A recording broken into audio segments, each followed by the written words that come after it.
Recording in progress. Bobby Gray here. The Christmas decorations are gone. 2026 is here. It's time to go. We're continuing our week 93 marathon, covering everything we can from top to bottom, making sure that you guys have all the great information that we need to be successful. Bobby Gray here, founder, joined by Robbie Rue. Thanks so much for being here. Are you safe Howdy. and sound at home? I made it. I Good. made it. And there's T-Bone Timmy. Thanks so much, guys, for joining. I think Gage is hiding out there as well somewhere. And baby Benjamin. Hi, baby Benjamin. Okay, so last week, we talked about my favorite thing in the world. Last week, we talked about TEXIT Coin. And we went through an impressive list of our accomplishments that have taken place since January 26th of 2024, when I mined the first block of TEXIT Coin out of my spare bedroom in McKinney, Texas. And so this week, I want to spend a whole lot more time talking about mining because that is the secret to our project's success. That is the path that we chose. When I say we, I mean me and you together to get to our goal. What's our goal? Crypto rich is the goal. That's what we want. And the way that we're going to get there is through crypto mining. There's a lot to unpack there. The stuff that we're going to cover tonight are all things that we've covered before, probably in fairly substantial detail. But I want to go through the simple version of it tonight so that you understand how we connect the dots between the work that we're doing and the price goal that we have with TEXIT Coin. So buckle up, tune in. Here we go. Thanks, guys, for being here. Remember to get your questions in the Q&A section. We'll go through them all. If it takes 3 hours, we'll go through them all. Try to limit it to like one or two per person. You guys might even have the ability to upvote questions now or even participate in answering them. I'm finally going through Zoom settings and finding lots more options and features for us to explore to make these webinars more productive, more fun-filled, fact-oriented, and that's one of them. So I tried to play a video there. It didn't work that well, but that's okay. It actually almost stopped at a really interesting point because this is a big part of our project. And I'm going to jump ahead a little bit because it's fresh on my mind, having seen that a moment ago.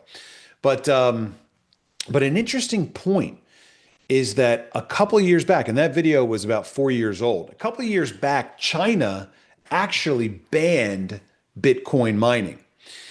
And so it's like, okay, well, obviously they all closed their doors and decided to just not do Bitcoin mining anymore, right? That's what happened. No, no, no, no, no, no, no. Those Chinese Bitcoin crypto miners packed their bags, loaded up the containers, and brought all that stuff over to guess where? Texas was the number one recipient of all those crypto miners in China that shut down. Now, today, I would have you believe, and if you go out there and you check the charts and the websites and the live data, that China is still the largest miner of Bitcoin on planet Earth. I think that they have about 53, 54, 55% of the documented hash rate is still today in China, even with it being illegal. I have no idea if they've since updated that law. But they used to be over 90%. And so it's like, okay, well, they dropped from 90% all the way down to about 50, 55%. Where did all that hash power go? That's right. It went to Texas, which is a very interesting part of the conversation because people will say, no, no, no. If you go on the website, you see that China is only about 50%. Yeah, that's because they relocated those plants to Texas. And so whether they're over in China, controlled by China using Chinese power, or they're Chinese owned over here in Texas, I think we're splitting hairs here, people. Anyway, we'll get more into that in a little bit. But I want to first talk about what crypto mining is.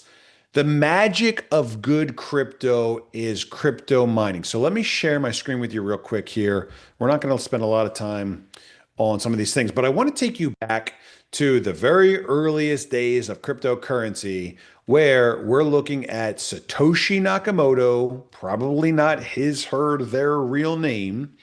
We're looking at the Bitcoin peer-to-peer electronic cash system. Now, this document has come to be known as a white paper.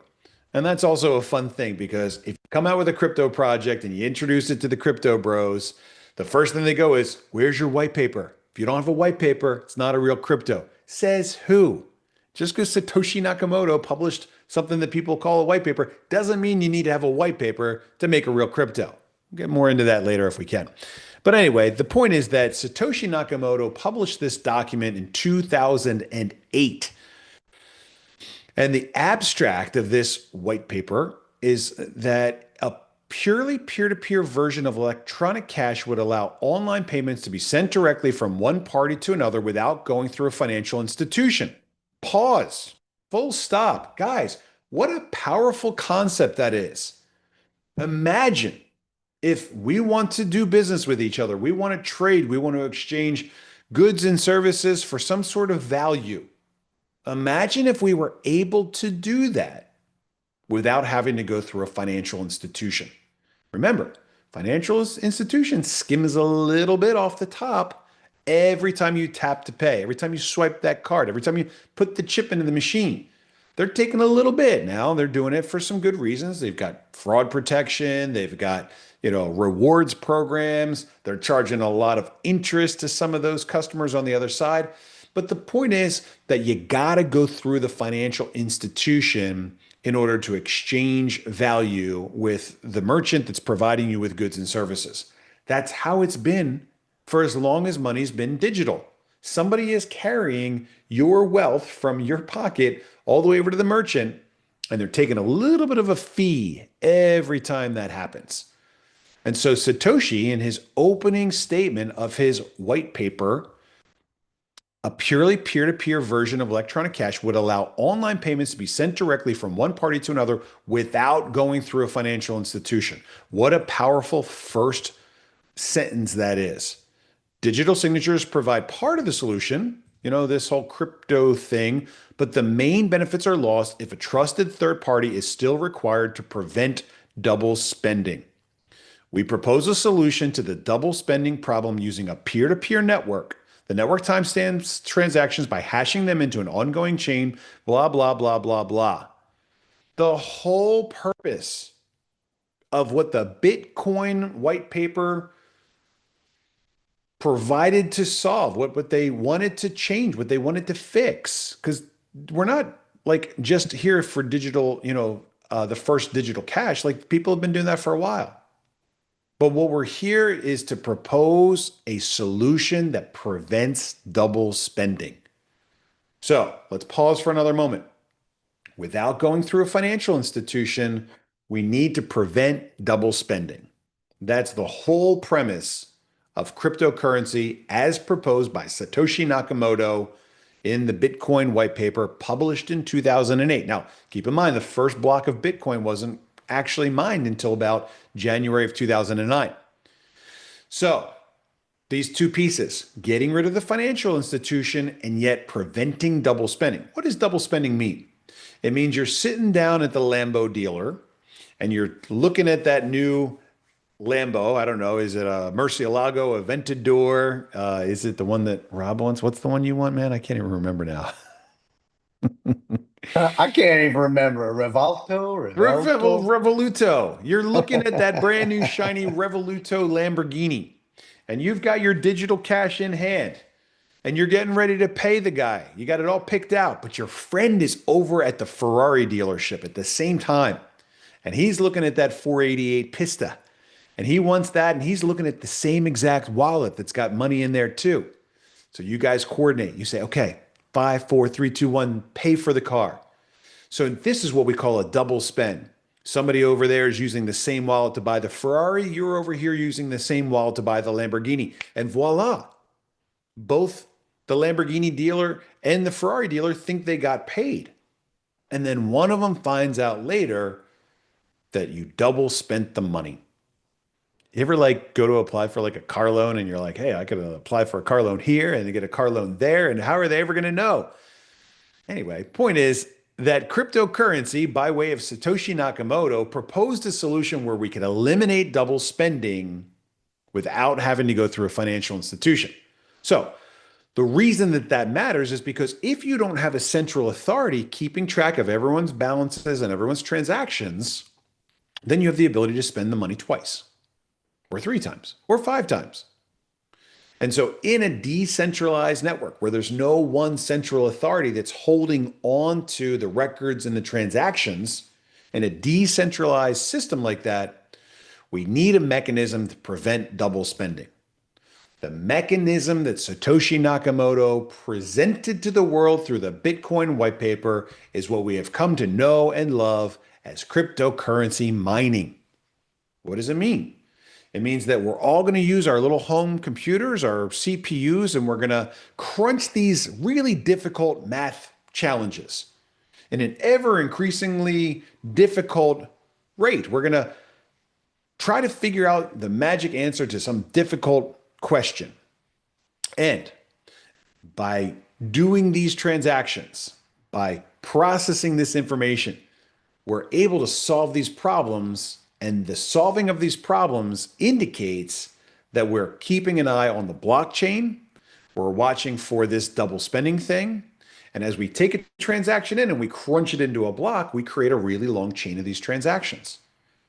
And Satoshi Nakamoto's theory was that no one group would be able to work together to get 51% of the mining power. For if they did, they could actually start to do the double spending that he was trying to solve in the first place. And so crypto mining is the mechanism of decentralized peer-to-peer currency. It's the magic that prevents double spending in a peer-to-peer currency system. Originally, anybody was able to do it from their home computer. You load up miningbitcoin.exe, you double click on that file, your fan comes to life on your home computer, your electricity bill starts to rise, but you're sitting there crunching these numbers. And what you're doing is you're trading your computer resources, your CPU power, and your electric bill to be a participant in the verification of transactions that are taking place on that network. So that's what Bitcoin mining is. And just like that famous thing that like Bill Gates said back in, I don't know, like 1983, nobody could ever possibly need more than 64 kilobytes of memory. That would be so insane to need more power than that. Like, we don't need that much memory. Okay. So Satoshi really didn't envision the possibility of what we call ASICs, application specific integrated circuit. And so a couple years after Bitcoin comes out, people start getting real clever. How can I get my CPU power up? Ooh, if I can like get my graphics card to do this processing, it does it like thousands of times better than my CPU does it. And so we entered this new era of GPU mining. And then someone's like, well, if I take this GPU chip and I put like 100 of them on a big circuit board, I've got this special super board that's able to mine millions of times faster than my home computer or these other GPU processing cards can do it. And so we had these things called ASICs come out, and it made it so now the people that manufacture the chips are the ones that are able to mine cryptocurrency much more effectively and much more profitably than the guys that are doing it on their home computers. Mining matters because it's the mechanism that confirms transactions on the chain. We call this confirmation consensus. And so if you spend out there and somebody else spends out there, all these miners are listening for these transactions to take place. The transactions end up in this thing called the mempool. And the mempool gets crunched down and eventually they make it into a block. As soon as they make it into a block and they're confirmed, whatever miner gets the block first wins. And so if somebody else gets a different block, but 51% already agree on the main block, the network proceeds, the transactions are confirmed, all the balances are updated. So if your friend's at the Lamborghini dealership and you're at the Ferrari dealership, you're both spending, those transactions both happen. The network accepts both of those transactions. But what happens then after one or two or three or four or five or six block confirmations, only one of those transactions becomes permanent, memorialized in the blockchain. And so this beautiful thing, crypto mining, it allows all these computers in a decentralized network to kind of work independently of each other and yet all process the same transactions to prevent this thing called double spending. And so once 51% of the network confirms the transaction and says this is good to go, the transaction is confirmed. So that's why if you're at the Ferrari dealer and your friend's at the Lamborghini dealer or vice versa, you got to sit there and wait.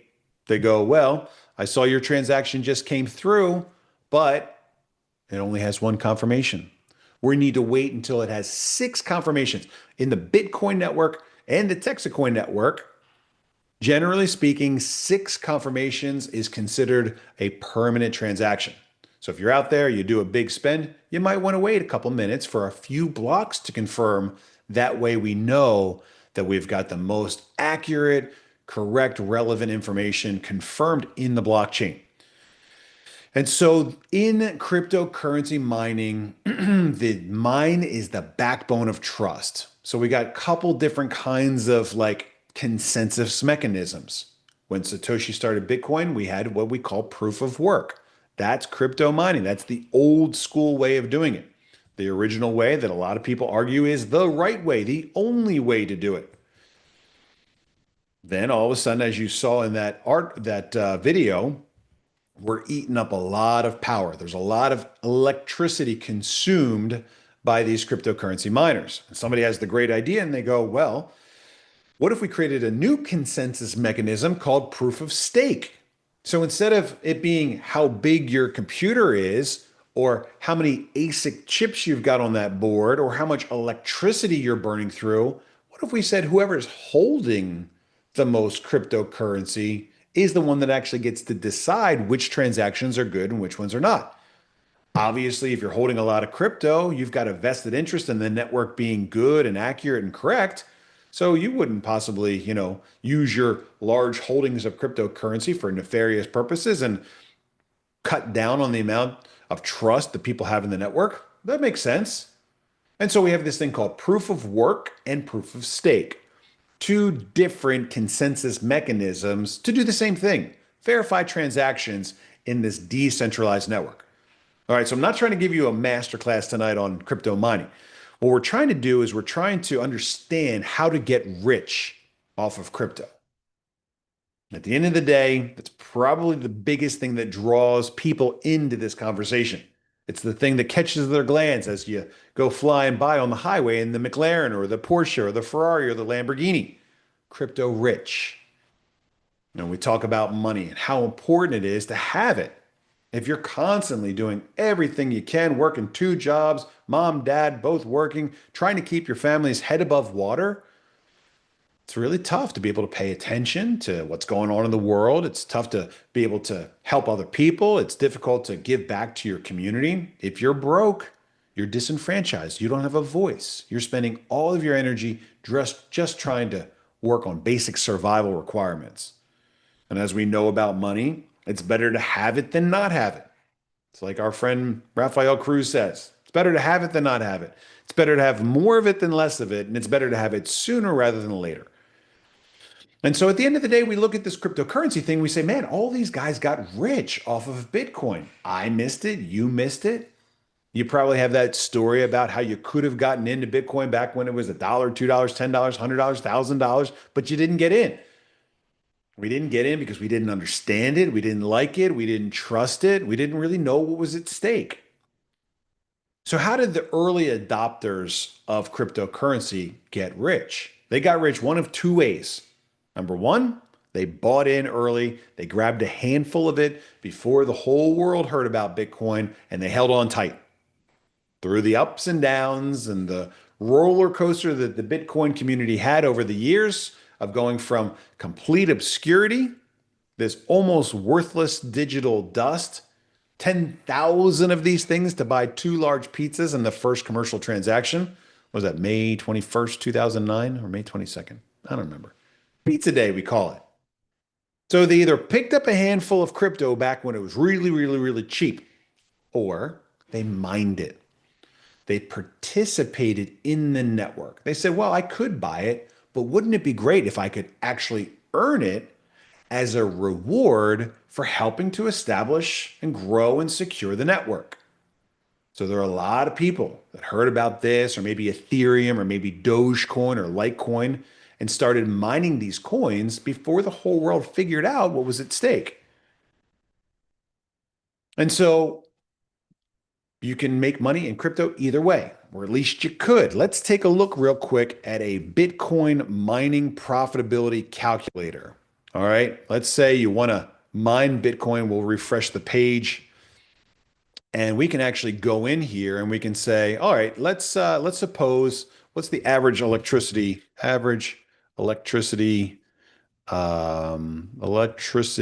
price in Texas? Okay, per kilowatt hour. Give us a kilowatt hour per kWh. Current rates.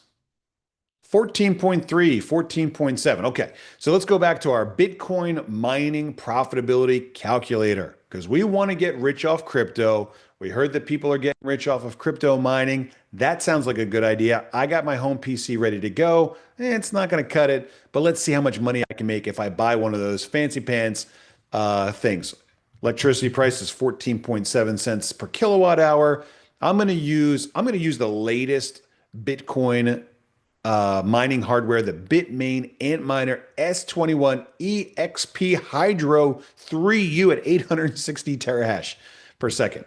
Let's calculate and see how much money I'm going to make because I want to get rich with the latest and greatest. How much does it cost to buy this thing? Let's see. Bitcoin Antminer S21 Antminer, just out of curiosity, S21 XP. Is that right? XP Hydro. Oh, it's 6,000 bucks. It's not even the hydro.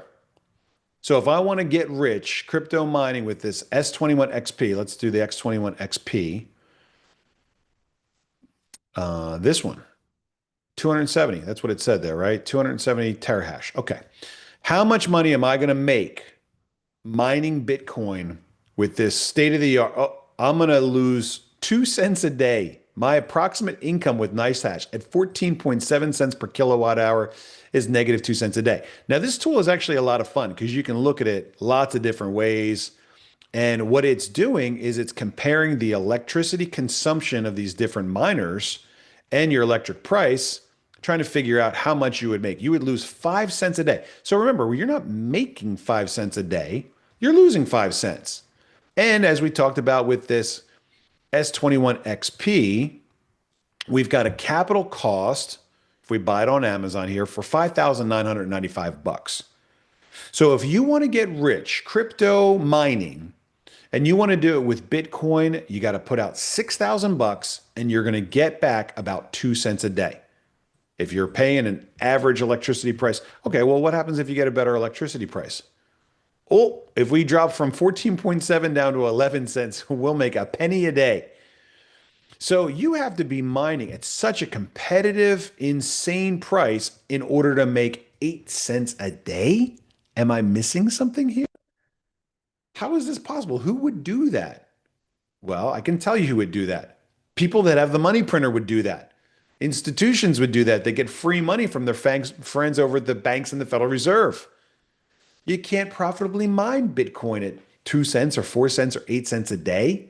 I mean, if we were trying to mine it and we wanted to like make our money back at some point in the not so distant future, let's say we bought that thing for $59.95 divided by 0.08 cents, we would make our money back in 74,937 days. Divide that by 365 days in a year, we're looking at a 205-year ROI. I don't know about you, but to me, that falls a little bit outside of my like investment timeline goals. I'd like to make my money back a little bit sooner. But that's not the only way to make money in crypto. We can make it by buying a handful of coins, or we can actually put in all the work of building out the electricity required, buying the hardware. My guess is that sometime in the next 205 years, the hardware is going to change and I'm going to need to upgrade. And so I'm looking at all this stuff and I'm saying, I want to get rich off crypto. Why? I've worked my butt off. I've been around precious metals and honest money, making $1 a coin for all these years. I'm watching the future become increasingly digital.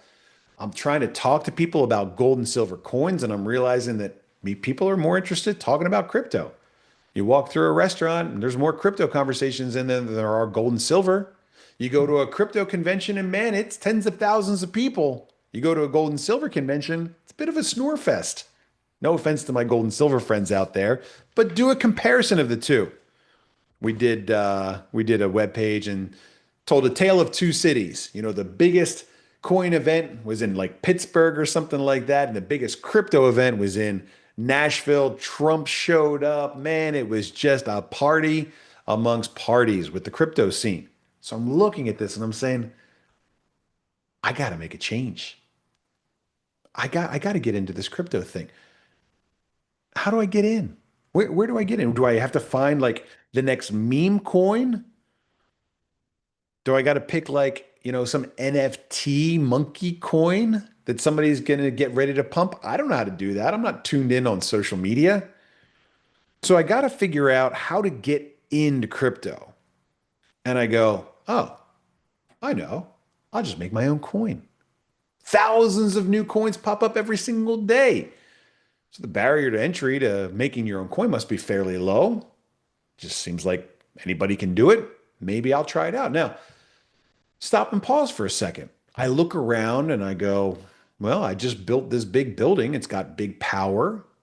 I've got all this amps of three-phase power. It's got great insulation. This is exactly what you need to run kind of a crypto mining facility. So I looked at the different cryptos that were out there and I looked at the different models on how to launch crypto. And I said, I don't think it's that far-fetched that I actually launch a crypto because you see, I want to get rich, but at the same time, I also care very deeply about honest money. We talked about honest money last night. We talked about how some cryptos are good money. And I said, and I'm not a nobody in that world. I'm not some kid in a basement in like Ukraine or Russia somewhere that's hacking up some new NFT. I happen to be a guy that actually cares very deeply about honest money. I've done a few things over my career that actually even back that up and give me a little bit of authenticity when I try to make those kind of claims. So maybe I can start my own crypto. But how do we start a crypto and get it to be valuable? Anybody can start their own crypto. The real challenge is in getting it to be valuable.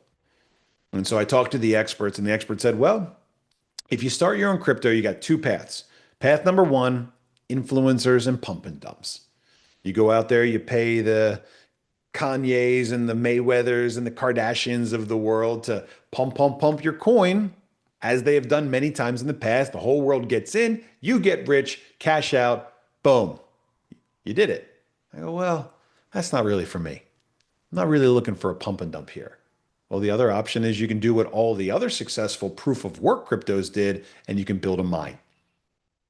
Well, how big of a mine do I need to build? I did some calculations on paper. 35 megawatts, 100 million mega hash is the number that they came up with that said, if you build a mine that's this big, then we believe that the crypto world will take your project serious enough to have a real world value, maybe even some utility sprinkled in there along the way. And if you build this mine that's 100 million mega hash, think gigantic, and you do that here in Texas, we think you can have a top 100 coin. And that, of course, became our big gamble. The big gamble was, could we build this gigantic mine? What's it going to cost? Millions and millions and millions of dollars. Well, I don't have it. I don't want to go to a bank and borrow from the guys that don't have any real money in the first place. But the big bet, the big gamble, the big theory was that if we built this 100 million mega hash mine, that we could have a top 100 coin. And that's where we got started. There are three things that go into doing this work. First of all, you got to sell the mining power. So that's step one. Okay, well, what's the plan that I'm going to use to actually crowdsource the money that we need to buy the equipment and build out this 100 million mega hash mine? Well, let's do like a referral affiliate marketing program. It worked really, really well for these guys at Bit Club Network that did it like 10 years ago. Well, whoa, whoa, whoa, whoa, whoa. They went spectacularly out of business and people went to jail, bro. Are you sure you know what you're doing? Well, let's look at that for a second. What happened? So Bit Club Network was out there crowdsourcing their mine. And they started to get so big. I believe, my personal opinion, is that the guys at Bit Club Network are the ones that put Bitcoin on the map. Why? How? They're going around and they're talking to all these people about Bitcoin. Hey, man, you want to mine Bitcoin with me? Let's go mine some Bitcoin. Put in your money. We're going to grow the mine and we're all going to mine Bitcoin together. They brought on so many people. 1.2 million people is the number that I last heard. That the price of Bitcoin went up so high that they were unable to even purchase the mining equipment that they had sold so that they could actually still competitively mine Bitcoin. So let's break that down. They start doing this in like 2014, before most of us ever even heard of it. And they go, okay, we're going to build a big Bitcoin mine. We're going to crowdsource it. We're going to do it with this affiliate program. Okay, sounds all right. But nobody's ever heard about Bitcoin. Put your money in, we're going to do it. We're going to build this mine. And they start rounding up this cash and they start building the mine. But then all of a sudden, the price of Bitcoin is creeping up. And now more and more people are looking at that and listening into this story. And now more and more people are mining Bitcoin and competing against this group that's trying to build this Bitcoin mine. And all of a sudden now the price of the ASICs, application-specific integrated circuits that you need to competitively mine Bitcoin, is going through the roof. It sounds good. It looks like you're doing your job well, but all of a sudden now you got to change your pricing because the equipment to buy that you have to buy to build this mine is now 1 or 2 or 5 or 10 or 20 times more expensive. And so the big mistake that they made was they were too successful. They brought this community together and they couldn't deliver the mining hardware that they had sold to their customer base. And so their mine ended up getting a smaller and smaller and smaller piece of the Bitcoin reward until it was over. And so I've looked at these people that have done it successfully in the past and I say, perfect, that's exactly what I want to do.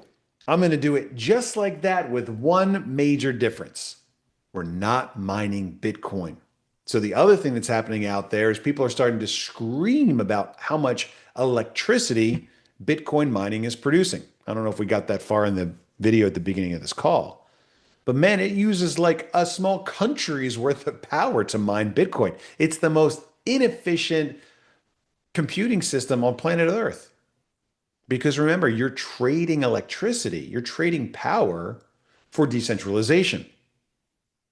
I don't remember exactly what the number was, and that was 4 years ago. The number's totally different today.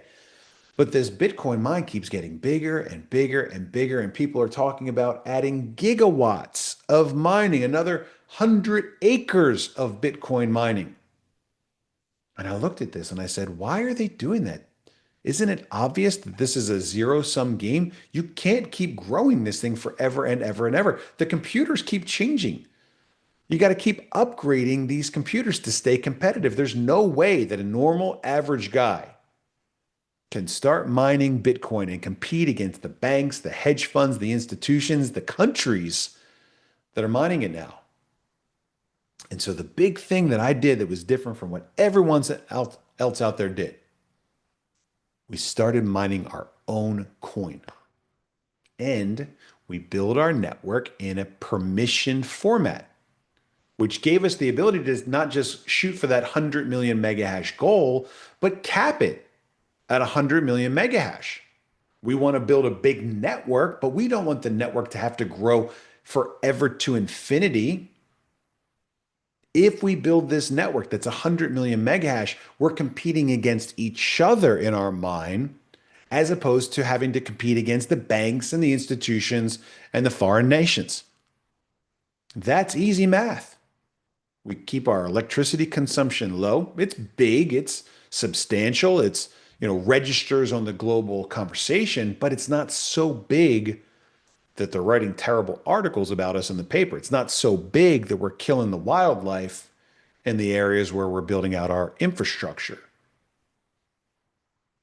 So our challenge isn't in finding the people. Our challenge isn't in buying the hardware. We can buy it now, but since we're not competing against everybody else, we're not sensitive about price and availability the same way that everybody else is. We're working on our own schedule, which is great. Our challenge isn't in building the mine, it's in making sure that our coin has a value. We just looked at the profitability calculator a moment ago for Bitcoin. If you invest 5,000 bucks, 6,000 bucks in Bitcoin mining for this S21 XP, and you're paying a standard 14.7 price in Texas, where the energy is nice and cheap, you're going to lose 4 cents a day. And then this number is always going to change because the Bitcoin mining difficulty is always changing. So right now, according to this calculation, we're losing 4 cents a day. So where are we at right now with TEXITcoin? Let's go to CoinMarketCap. Let's pull up TXC. Anybody remember we're at on an output per seat in TEXITcoin today?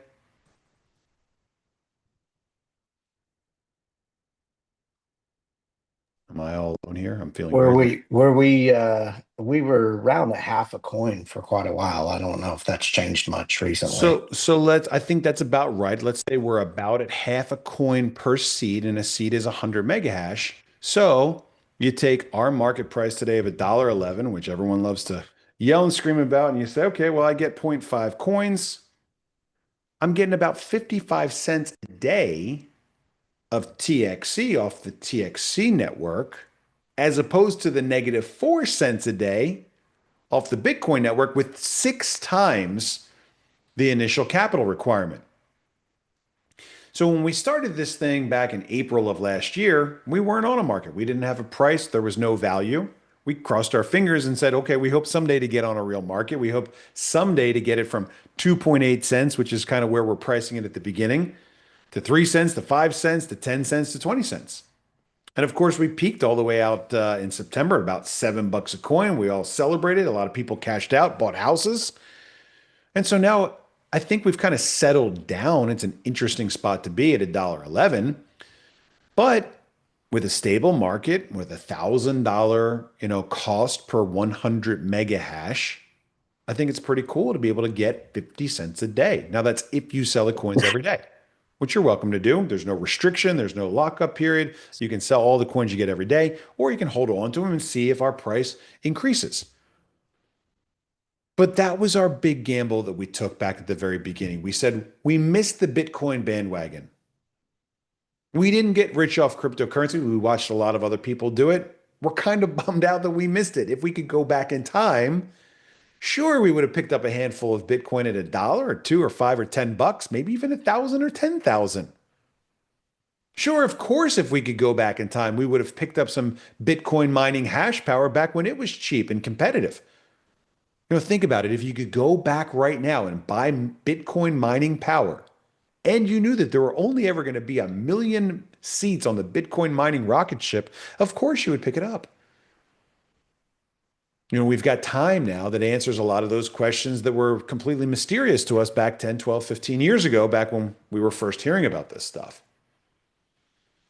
And so the big gamble that we took, the big risk, the YOLO moment for us was saying we can build another crypto.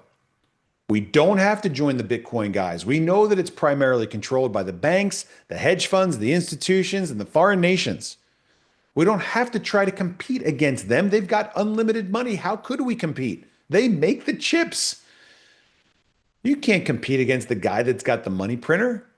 So how do we do it different? Well, that's our big bet. We can use the same equipment. We can use the same technology.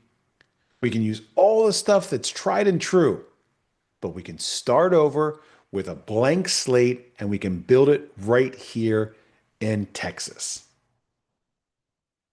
When you think about it, it's kind of genius. Pat myself on the back here for a second, but think about it. Who else was sitting around saying, hey, we need a made in America crypto?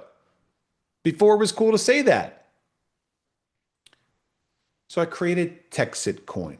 I heard a fun story on the Rogan podcast about whether or not Texas might someday leave the United States. I said, that's funny. And I love to make coins that tell great stories. But I said, not this time. I'm not making a coin this time. I'm going to go digital. Let's create a new crypto. I'm not a nobody. I've got a little bit of leadership and experience in the realm of alternative currencies. I made the original Bitcoin coin in 2012 before most people ever heard of Bitcoin.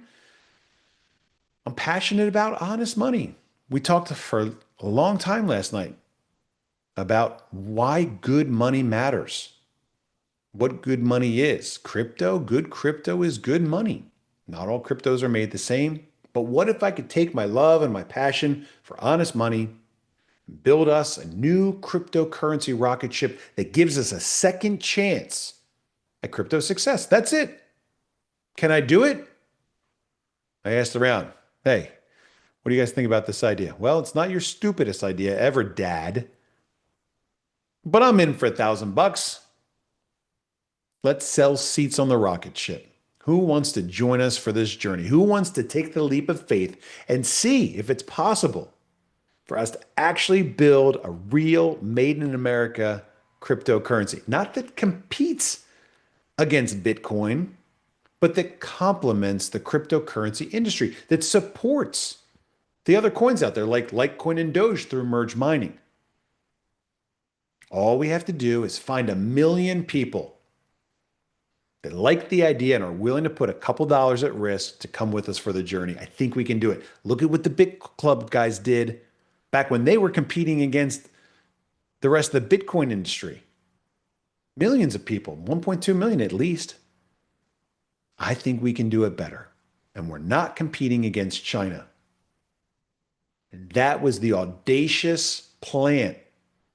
That was the big gamble, that we could not just build our own cryptocurrency here. That's pretty easy. But we could find 1 million people to come with us for that journey and help create value for TXC. Okay, so what is TXC? TXC is the reward that's paid out to the miners when a block is made. So the miners go to work, they take their pickaxe and shovels in there and they're digging. When they find that reward, when they find that block, they find the answer to that mathematical equation that's growing more difficult by the block, there's a reward. We programmed the TEXIT Coin blockchain to produce 254 TXC per block.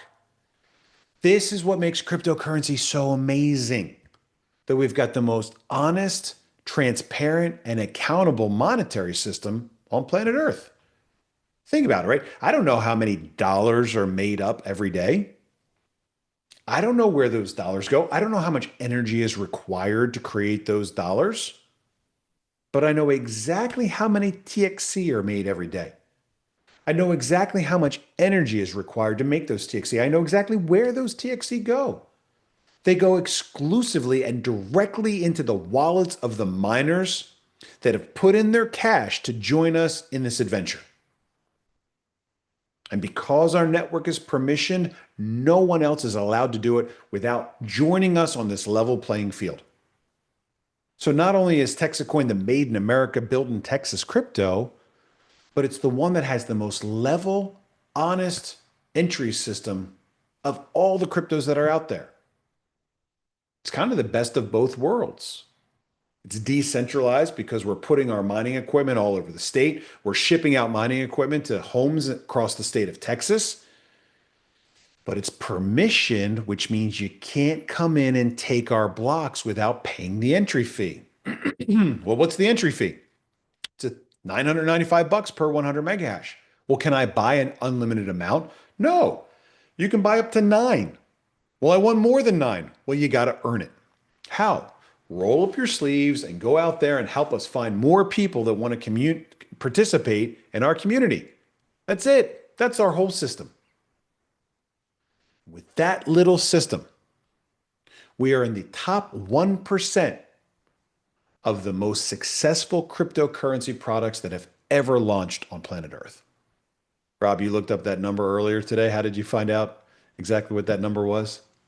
Well, I just went to AI and said, hey, if we've raised approximately $150 million for a private crypto project, I said, would that be considered successful? And AI said, yeah, you'd be in the top 1%. So, Well, not only did we do that, but man, look at what we've built along the way. The community, the events, the fun we've had. I mean, I remember the July 4th party last year at my place. It was exciting. We had a good time. But now we throw bashes. We have some pretty big events. We bring people together, we break bread, we share our stories, all in an effort to build a community that's drawn together and passionate about honest money. But we have to build the mind to get to the goal. And I want to talk a moment about how that's going. Because when you put your money in, I told you I'd do three things. I'd promote the coin, I'd pay out commissions to the affiliates that help us build and grow, and I'll build the mind. What's the difference between TEXITcoin and the other guys that tried to do this? We're building the mine. And we're doing it in America and we're doing it on a coin that can't be outmined. So we've got some real advantages to our system. But we're building the mine. And there are three important steps that go into building the mine. Number one, we got to purchase the equipment. And what that means is when the money comes in at the end of the week, we go, how much hash power did we sell? How much hash power did we give away through the 1-2 free program? How much hash power did we give away through people upgrading with their commissions? We total up all the hash power that we've sold during the week and we buy the mining equipment. That's the most important and first step. And if we pull up the website that shows us the statistics of all this stuff on mindtxc.com, you can see the real deal chart that shows us the hash power that we've purchased and the hash power that we've sold. And if we look at it by week, you can see us making these big purchases. And we've been doing so well. I went on a little bit of, emotional spending the other day, little retail therapy, and we've purchased way more hash power than we've even sold so far.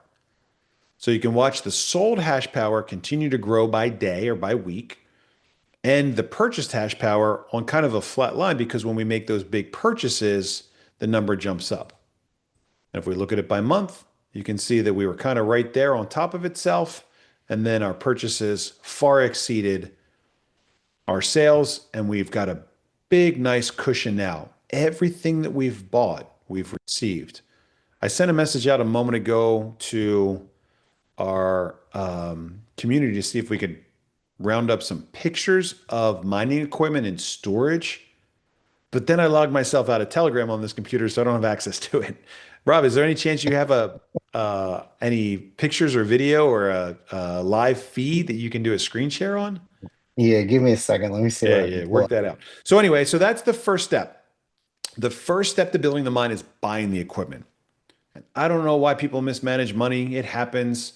But the first thing that we do every week is we buy the mining equipment. We make the payments, we share the receipts with you guys, we book it into our Beavis proof system, and that's the first step of actually building the mine. Step two is getting it. Now, getting it's been an adventure because, of course, this stuff is made in China. It's where the best mining machines are made. So we buy it from our overseas friends and they ship it here, and then it gets smashed with tariffs or held for inspections or some sort of drama. Did you find the feed? Yeah, you want me to Yeah, try? go ahead and share it. You know I'm not Zoom brilliant, so let's see what I can do. We're willing to take our chances. There's a little button on the bottom that says share. Yeah, all right. So tell me if you're seeing anything I so got your far. screen. How's that? What's that? What are we looking at here? These are Looks like pallets full of ASICs. L9s. ASICs, a whole flatbed full. Well, right now it And just looks like wrapped stuff. Oh, okay. So these are showing up where in Conroe, or is this showing up in Victoria? this was sent from Hayden, so I'm not sure which site this is because it's kind of zoomed in pretty far. Yeah. If I was guessing, I'd say Conroe. Yeah. Makes sense. All right. Feel free to keep sharing as you go there. So yeah, they had 400 ASICs have to get dropped into the soup. And that's work, man. There's real work that goes into like peeling all that stuff apart, getting it into the soup. All right, so that's Mansfield. Now this is interesting because we have our next Ranger Roundup going down, not this week, but next. And on Saturday of next week, I think that's the 17th, we'll have the next round of Rangers that are coming in for the Roundup go down to Mansfield and take a look at the mine there, give them an opportunity to swirl their fingers around in the soup that's being pumped full of, hundreds of amps of power, which is a little scary and weird, but it works.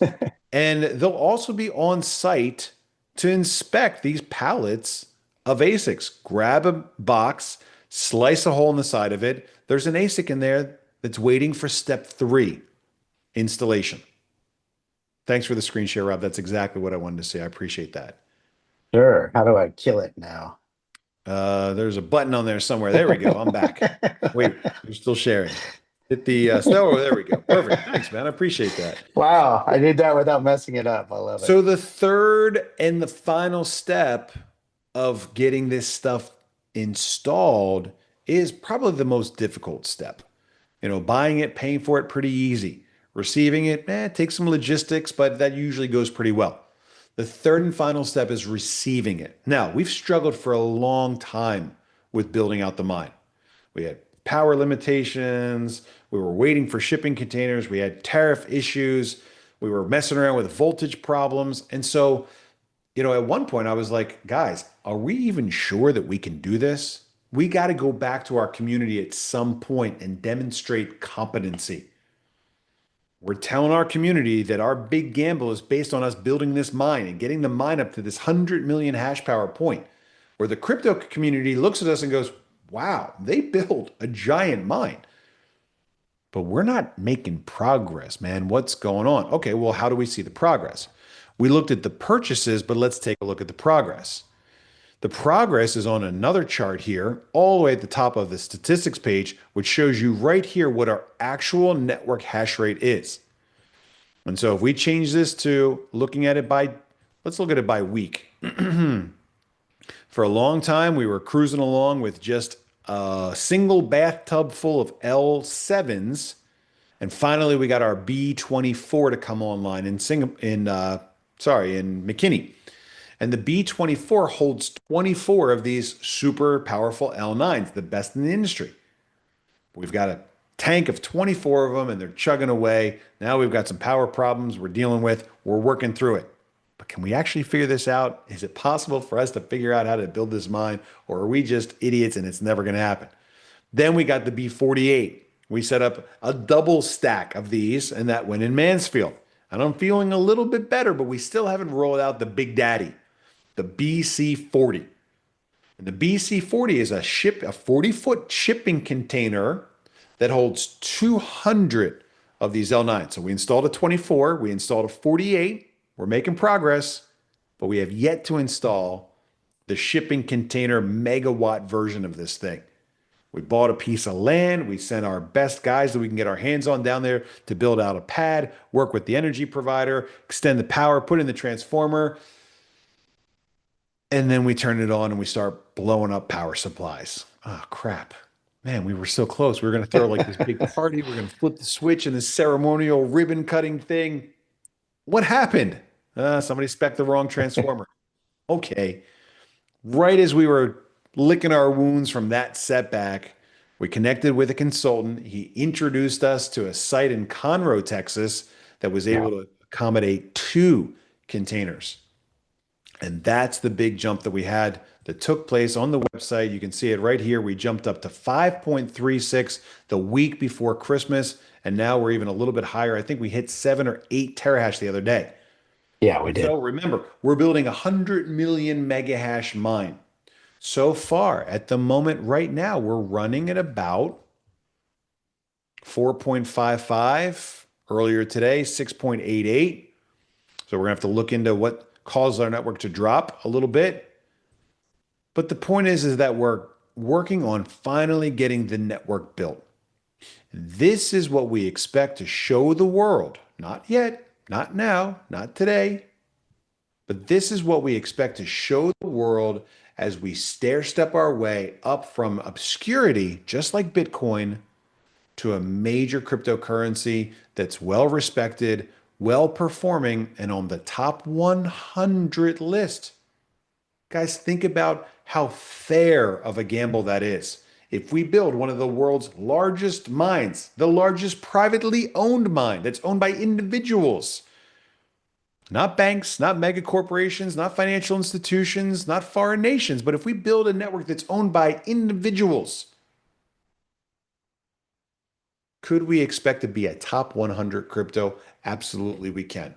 That's the bet. That's the gamble. That's the risk that we've taken. And now we've got work to do. So we've got a couple jobs. Number one, we've got to find the people that want to join us for this journey. We want to find the people that are willing to take that risk, take that leap of faith, put their money down on the table, cross their fingers, and say, I want to be part of the Bitcoin time machine. I want to be part of the crypto second chance. I like the idea of us having a made in America, the only one so far as I know still. I want to participate in a made in America, built in Texas cryptocurrency mine. Here's my $1,000. Let's go. So we got to find the people to join us on the rocket ship. When that money comes in, the mine gets a little bit bigger and a little bit bigger and a little bit bigger. And I believe that as people see the results, the proof of our project, the follow through, that by itself is enough to encourage and convince others to come with us for this journey. That right there, the fact that the project is real. How do you get rich in crypto?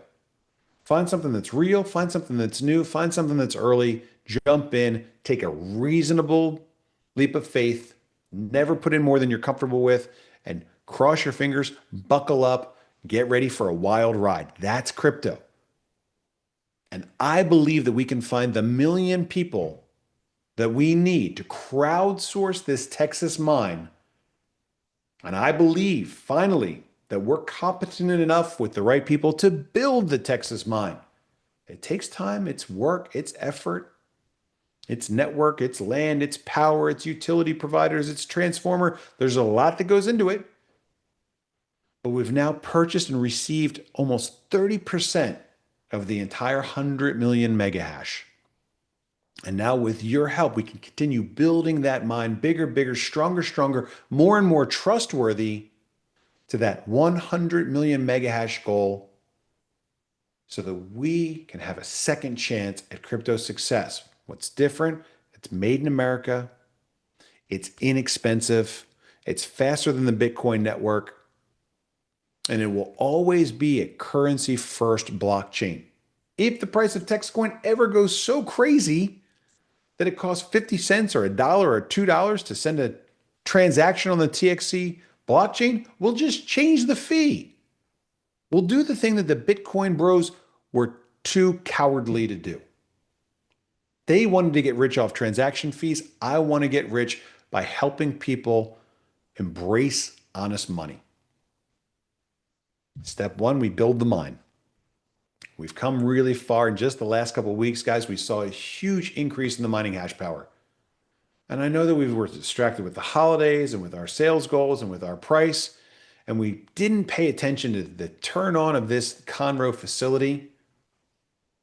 And we didn't make a big deal about this major step forward where we showed you competency. Is the job done? No, we're far from it. But do we have the skills, the knowledge, the courage, the patience to work through the logistic challenges required that we overcome in order to build the network? We absolutely do. We're getting to our goal. We're getting to the top 100, not through pumps, not through influencers, not through luck, not through advertising in the crypto community. We're getting to the top 100 through building the mine. That's our bet. That's the challenge that we decided for ourselves. What's the difference? What we're doing is we're planting roots that go down deep.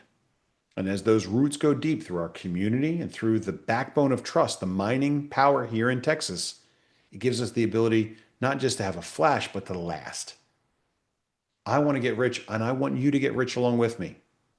But above those things, I want to have honest money in our lifetime. I think we have a real shot at helping the world embrace what is the most honest and transparent accounting monetary system on planet Earth today.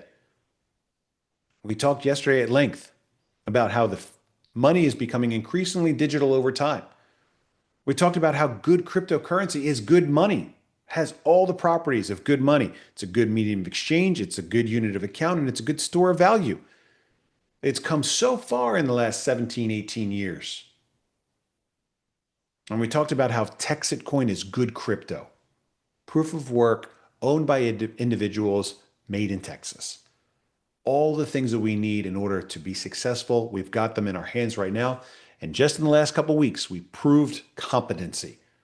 It's a major first step, guys. I know it doesn't sound like a lot, but now we've got the blueprint.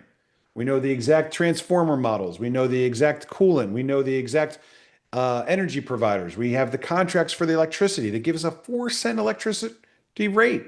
It's a great deal. It gives us the ability to actually participate in the global crypto conversation. We got our first 2 containers online. It's a big and impressive accomplishment. And I hope that you can take a moment, pat yourself on the back for how far we've come. Our goal is 35 of these things. The next 4 containers are on the way. The building in McKinney on the original site that's going to host the 4th one. We've got 1 in Victoria, still waiting to come online, 2 in Conroe. The next one I think is going to go, number 4 is going to go in McKinney. It's the inside model, not the outside model, but then we've got 4 more coming right behind that. And we're selecting the sites for those as we speak right now. Bring them in. We know exactly what to do. Plug them in, tune them up, drop the ASICs in the soup, and show you the results on the hash power chart on the website. Competency. It takes some time to get there, but I think we've proven now that we know what we're doing, we know how to do it, we have the ability to get the job done, and now the race is on to install the remaining parts of that 30% of our network. So we're running about 4, 5, 6, 7 million megahash today. We've sold about 22 million megahash. We've purchased about 30 million megahash. So these are the milestones that we have to come back to you and say, we did it. We followed through. So that you can go to your friends and say, hey, this is a real project, real challenges, real results, real effort. Put your $1,000 in and come with us for the journey. It's the proof of our results that give you the ability to have a conversation with people and invite them to come along with us for this journey. It takes time, it takes effort, it takes good people, and I want you to rest assured that we are working on this project every single day, day in, day out. Whether the price is up or down, whether it's a good week or a bad week, whether it's the holidays or not. We're building a mine. The mine is the backbone of trust. We want it here in America, where we can control it and change it if we need to accommodate the future requirements of our blockchain. We want it to be permissioned so we don't have to compete against the foreign nations and the big banks that control the money printers. We want it to be decentralized. We want people participating at home across the state. But it takes time to build that backbone. That's the work. And I believe that if we do the work, we'll see the result that we projected in our original gamble. How do we get there? By inviting people to join us. Bring on your 1, 2 free, the mine grows. Take your commission and hash power, the mine grows. Everything that we do that helps us grow the mine gets us one step closer to that 100 million megahash goal. Do we have to hit 100 million? We don't have to. I think the mine is big today and it's impressive. But we need the mine to be big enough to get the attention of the cryptocurrency community. Remember, we want them to join us for this journey as well. Not as owners of the mine, not as owners of the means of production, but as traders and holders of the coin, speculators, people that help drive the value of the coin up. Because we'd rather have money than not have it. We'd rather have more of it than less of it, and we'd like to have it sooner than later. How do we get there? By building the mine. This is my idea. This is my gamble. If you like the idea, you think I'm working hard for our success, put your $1,000 in. If you think that you've seen the dots building the mine and getting the value of the coin up and you'd like to help us get there, then share our story with somebody else.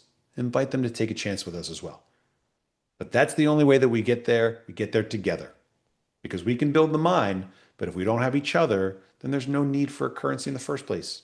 A currency is only useful when it's spent and traded amongst producers and consumers in a marketplace. So we're building the mine, we're building the community, we're having a great time, and we're making money along the way. All of that sounds great to me, and I hope it sounds good to you as well. So that's what we're talking about tonight. The mission, build the mine. That's how we get to where we want to go. And that's all I got for myself. Let's see what you guys have over here in the Q&A. How many questions we have? 19. That's it. Steve says, Easy. when we move to layer 2, we require people to buy TXE for the gas fee. Yes, that's right. Most people will be trying to pay with a credit card. How are we going to handle that process of both buying TXE and whatever digital dollar for the event city region? That's really easy. All of those rails are already there through Apple Pay, through Google Pay, through standard credit card processing. This is what all the fair and festival guys already do right now.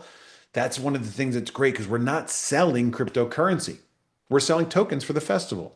Just like you go to Chuck E. Cheese, you got to buy tokens to put in the video games. You go to Dave and Buster's, you got to buy tokens to play the video games. Same thing. Credit card processing is a challenge. It's going to be a risk, but it's much more accessible to us in this format because all we're using blockchain and crypto for is the network.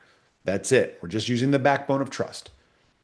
So we're going to have a much easier time working with the payment providers than we are right now.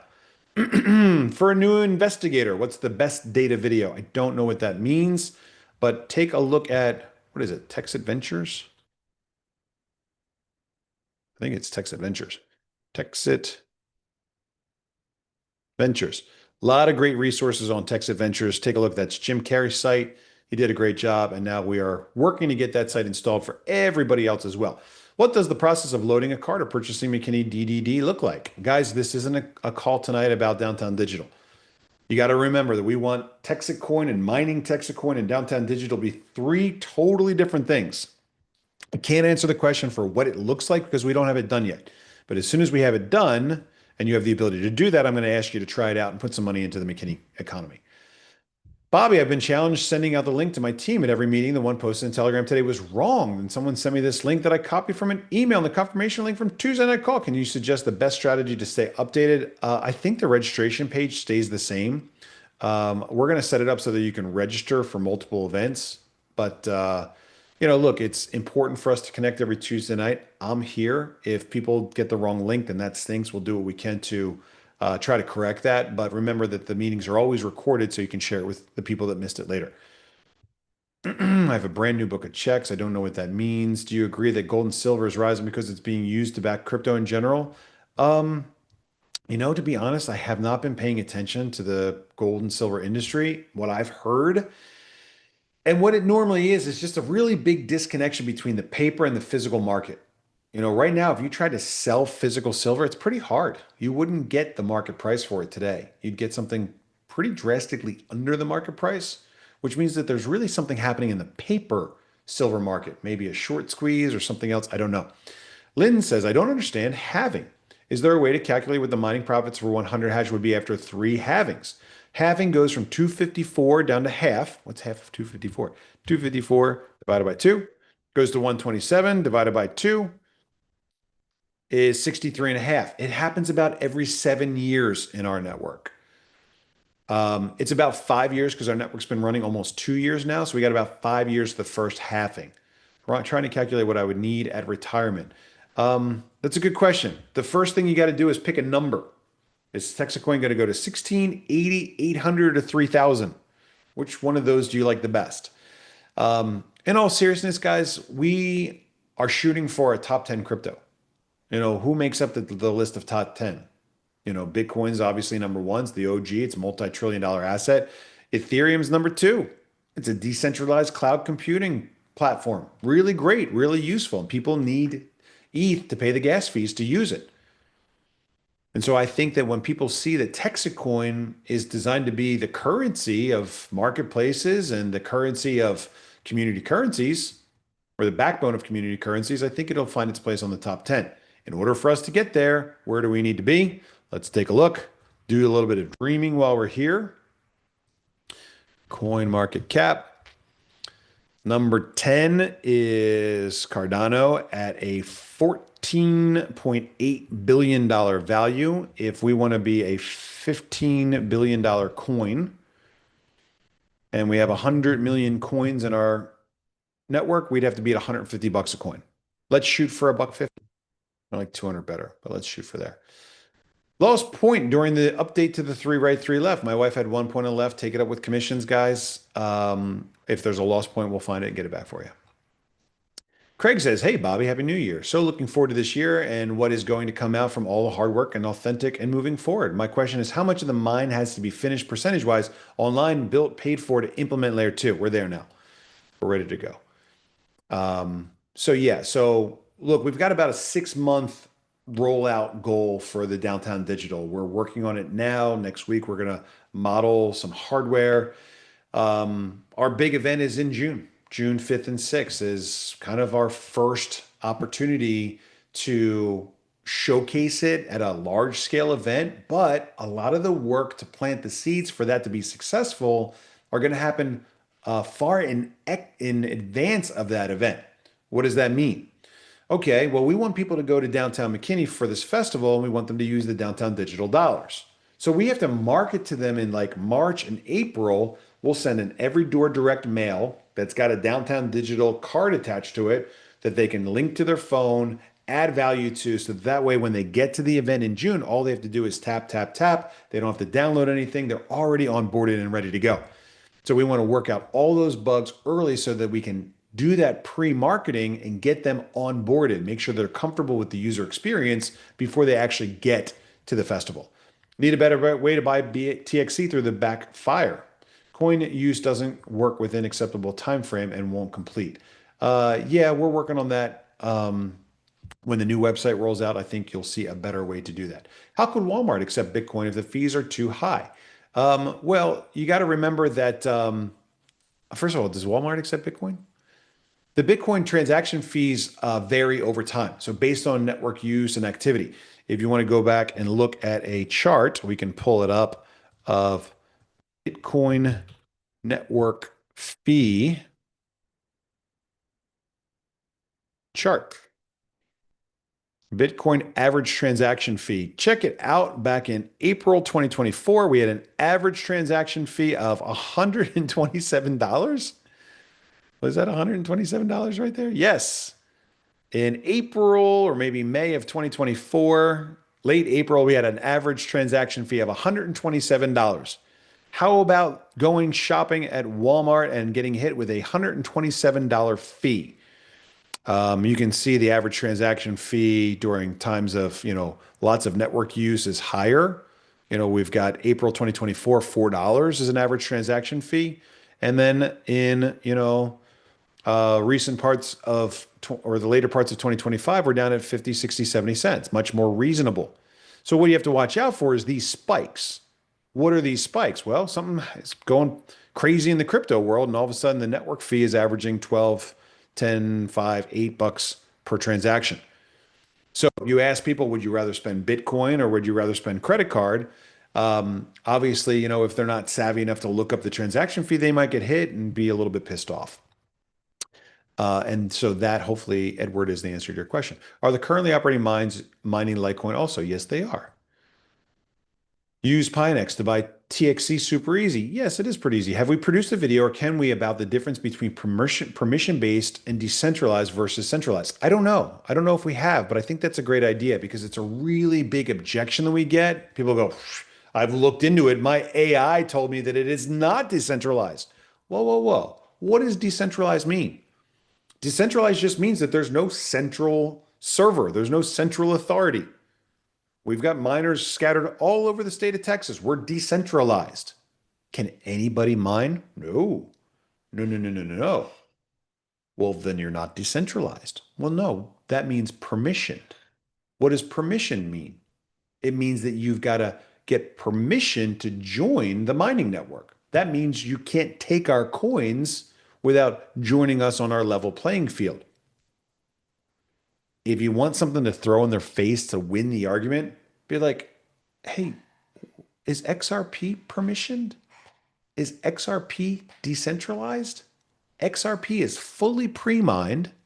You can't mine it without permission, even if you could. And it's fully centralized. I would argue that XRP isn't really a cryptocurrency. Anyway, I digress.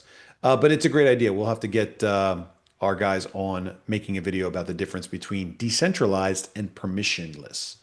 Do all points remain regardless of the sponsorship? I don't know how to answer that question. Points go away if you're not qualified. We're working on a way to make sure that points that you create stick around until you become qualified. Thank you, Bobby. Appreciate your vision and drive. Super excited.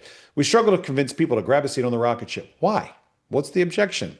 Will the state meetings, conventions, locations, and dates be emailed out? Yeah, Zoom only, post on the website. Yeah, we've got some really great tools that are coming together to make sharing dates and reserving spots for these types of events much better than they've been in the past, and follow up and all that stuff. But I'm looking at this and people are saying I'm really struggling. Why? I did this when we had nothing. We didn't have a $1.11 coin. We had a coin that was worthless. What is it that you're struggling with today that we can't overcome? And the answer to that question is usually the price. When the price is going like this, it's difficult for people to talk about. It's difficult for people to handle objections. People go, man, it's already dead. Okay.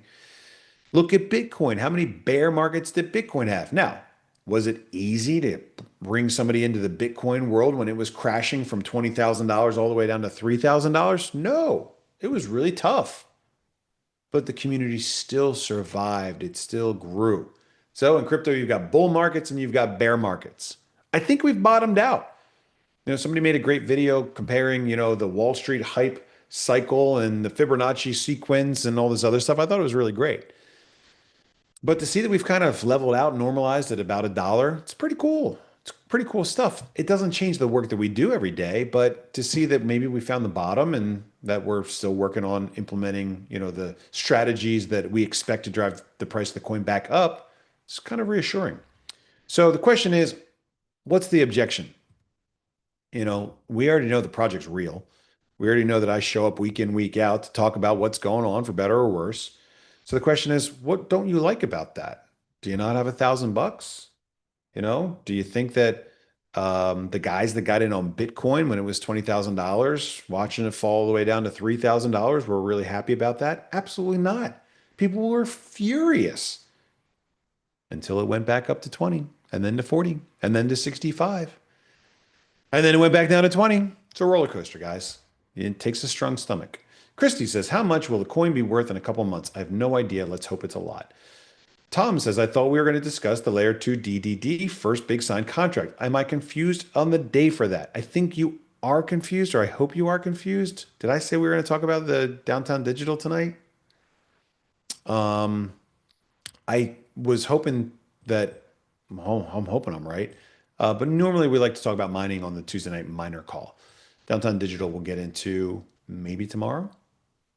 So what are the layer 2 tokens going to be tagged to know the value of one token? It's tagged to the dollar. One token equals $1. Would it be okay to get our credit card for spending to have on hand? I look forward to purchasing with my TXT credit card in the future. How do we get that done? Yeah, look, that's a big goal. It's not the top goal, especially right now when the market's down, because there's not a lot of people out there that are saying, bought all my TXT at $4, can't wait to spend it at $1.11. And so what we're doing is we're building out the Downtown Digital Dollars program to kind of be a stepping stone towards TXC as the currency. They both work, but it's a lot easier to get adoption for the Downtown Digital because it has a stable value and you don't have to worry about it going up and down over time. Did I skip all the way to the bottom of the question list? Was I working from the bottom up? Love it. Thank you, Bobby. Excellent explanation of the history of Bitcoin crypto. Where we are currently heading. Well done. Keep on going. Thank you for those kind words, Matthew. I appreciate it. Do we have an ETA and when we will be verified on CoinMarketCap? No, but we are waiting for the revised website to go live for us to ask them to verify it again. Look at Brett. Long time no see. Can I purchase another share in the mine before January 8th to keep my position? No. It is not based on share purchases. It is based on sponsorships. Good reminder, by the way. I think my layer 2 token is fully ready, but bridges TXC in within the project. It's a monthly thing more than an occasional event. I would like to talk some fine details with you or someone in the layer 2 project to make sure I'm 100% dialed in. Excited to contribute to the project. Thank you very much for building on our network. That's how we get real utility. Remember, guys, we're building a network. Now we need customers from the network. We got to go out there and find the people that want to use the Made in America blockchain. It's a pretty easy thing when you think about the transaction cost being very low, and it's a Made in America project. Supports Americans, Texans. Pretty cool. So I don't know exactly what your questions are. But hold off on them for now until we come up with our API for dealing with the layer 2. Once we publish the API, then that should answer a lot of questions, and that'll give you the ability to talk to the layer 2 without having to, click, click, click. Bobby, for leaders that are not Texas Rangers yet, are you planning to install a better way for us leaders to pull reports and back office on our whole organization? Actually, that's all going to be done through the CRM. We're making a lot of investment right now in our CRM software, which is really great. I saw it today. And that's where we're going to be able to do a lot more data analysis and manipulation and actionable stuff like text messages or emails or registration confirmation pages or building funnels or landing pages. So we want you to build out the majority of the information in your system that you control so that you've got access to all the information, not just the few things that we've given you access to.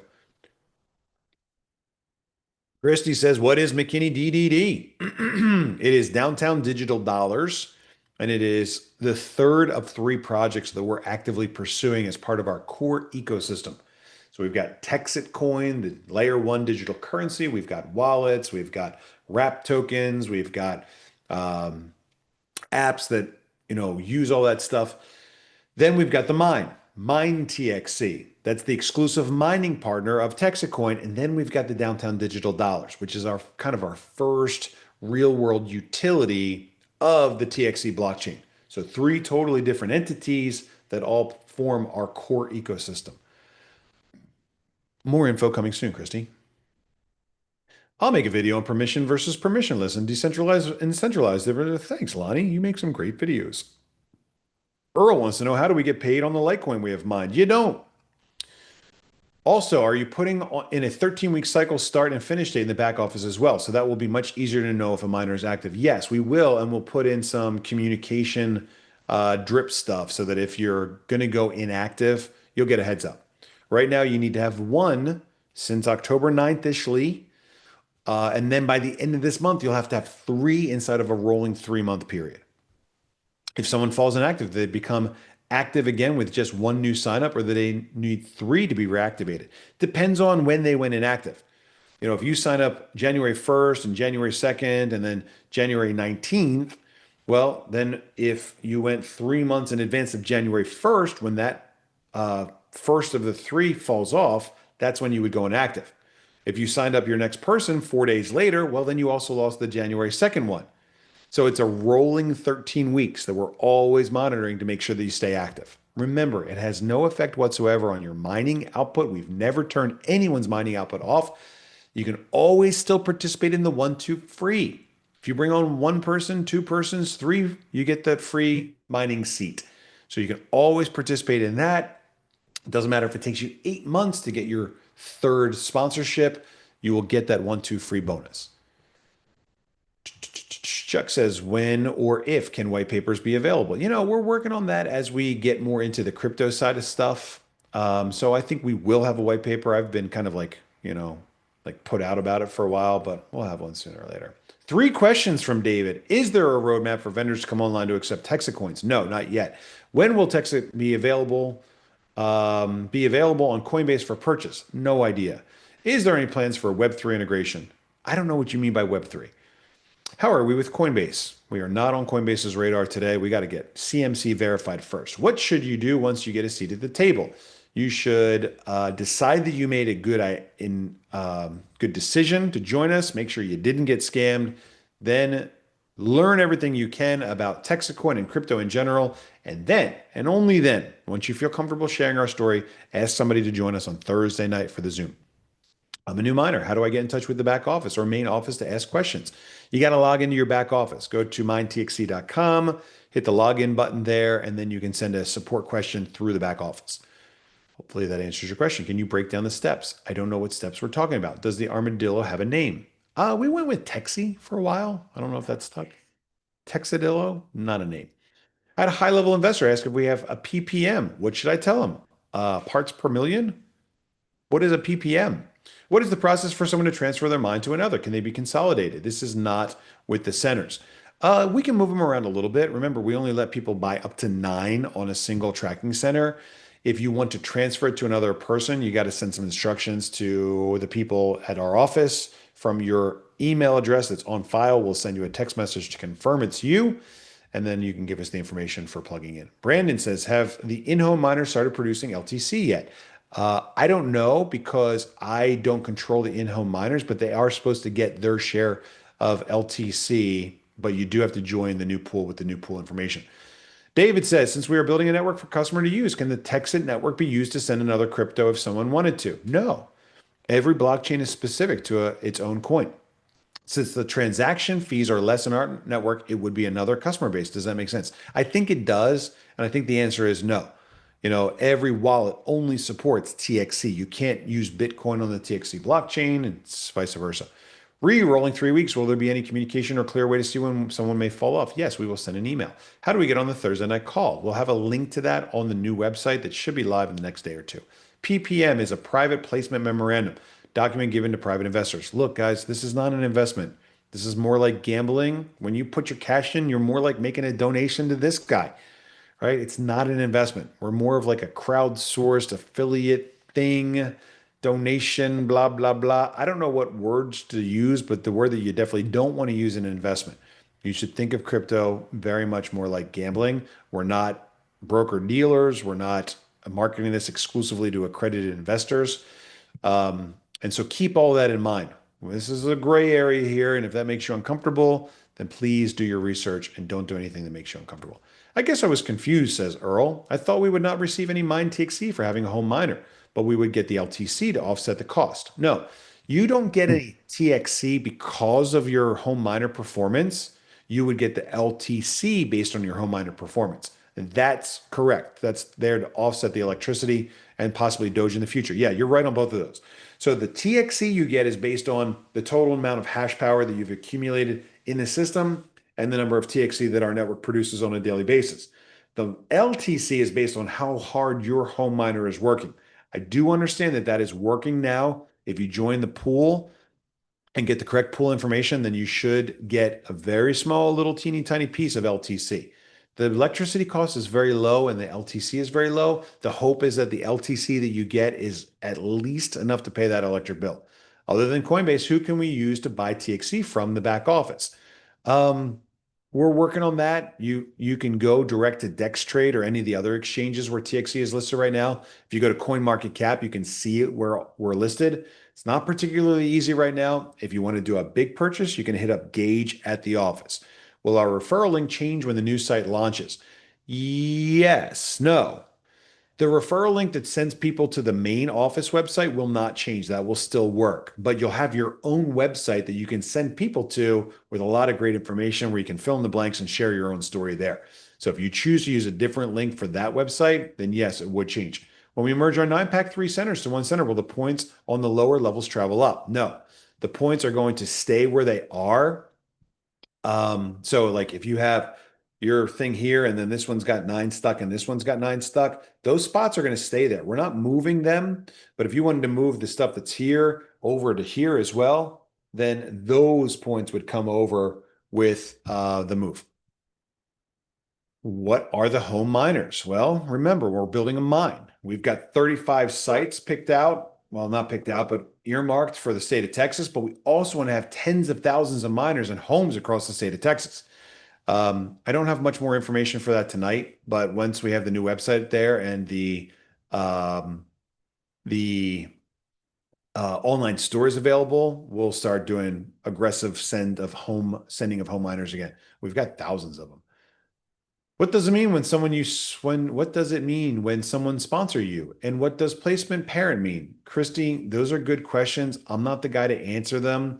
First of all, I would go to help.mindtxe.com and go to the help desk there where you can get a lot of information. If you go to MindTXE and click on help, you can get there as well. The Rapid Rewards program is down here. Go through all of these articles to get a better understanding of our Rapid Rewards and our 2 free compensation plan. And then check with your ranger. Rangers are quite helpful people. I think while you were talking to CMC to get verified, mention to them Weeks still isn't listed as an exchange. Are we on Weeks? Earl's back to say, so if someone enrolled their 3 people November 10th, they actually lose some time based on the new rules and would actually need 3 by February 10th versus someone who has not done anything since October 9th. They can simply get 1 by January 9th. Okay, look, let me try to explain it like this. First of all, you need 3 sponsors now, period, to participate in Rapid Rewards. So if you don't have 3, you ain't in Rapid Rewards, number 1. Number 2, by the end of this week, at least one of those has to be from October 9th to now. Okay. So if you did 3 in, March, April, and May, you qualify last week, but you don't qualify for this week. You're going to need to bring at least 1 new on to qualify for this week. Then by the end of January, you will need to have 3 inside the last 3 months. So think like November, December, January, you need to have 3 inside of that period to qualify for getting Rapid Rewards participation on the week that ends January 31st. Hopefully, Earl, that helps. If I sign up a person in my back office, is it still $50 off? It is. Lonnie says, been on Week since November. They are one of the 3 US-friendly exchanges. Thanks for the heads up, man. I don't know what it's going to take to actually get CoinMarketCap to list them. I don't know why it didn't automatically pop up, but thanks for the reminder. Rob, let's make a note of reaching out and trying to figure out what is missing from that to get listed on Weeks. And that's it. Man, it's only 7:31. When the new website we receive on our own unique website to send projects to, will there be a monthly fee we'll need to pay for that privilege? Yes, it's $1. Why? That's the lowest fee that Go High Level allows us to charge. It's not too bad. Is it more than nothing? Yeah. Should it create more than $1 worth of gain for you? We hope so. But I don't control that. If I did control it, it would be free. Just be clear, different Earl on the last question. Thanks, other Earl. Appreciate you. We are so on CoinStore. Are we on CoinStore? I didn't know that either. I tried to set up a CoinStore account. They don't do business with Texas. Okay, guys, that's it for tonight. We'll be back again tomorrow for the continuation of our Week 93 marathon. We got a lot of information to cover.